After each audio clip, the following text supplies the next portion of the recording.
So this is our biogeochemical cycles presentation, and we had the element sulfur. This presentation is done by Journey Wilson, Charity Simmons, and Sarah Moore. So we start out at our reservoir. Our reservoir is a large artificial lake used as a source of water supply. So basically this could mean the ocean or any kind of lake, natural or man-made, that's around the plants, soil, or animals. So sulfur occurs naturally as an element, and it's often found near volcanic areas or seawater, like I said before.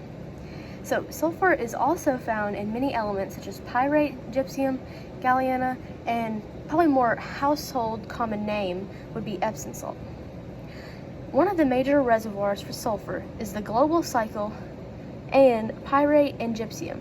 They are both located in the lithosphere, which is the first layer of the Earth's surface, and in seawater. And most of the reservoirs for sulfur, I would say, would be freshwater, bringing from the ocean into the soil. So, the organisms involved. One major organism involved in the sulfur cycle is the anaerobic microorganism. This means that the microorganisms do not need oxygen to survive. The process is called the dissimilarity sulfate reduction, or DSR for short. By understanding this process, we can see how the anaerobic microorganism, connects to the food web. In the DSR, it helps to produce energy for the plant in the form of ATP, without requiring the use of oxygen. Another organism involved are the many microbes that are used throughout the process.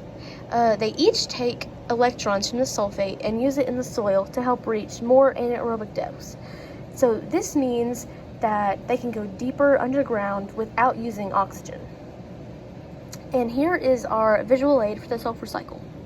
So as you can see, there are many different places you could start from in this cycle. One of the most common ones would be the atmospheric sulfur. So say we start up here, then we go down to the fallout, which basically when it comes down to earth, and then it can either go straight to decomposing, and that extra would go into runoff over here.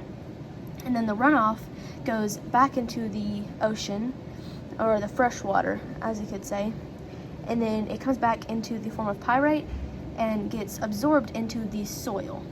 And then it starts to decompose and get released back into the atmosphere.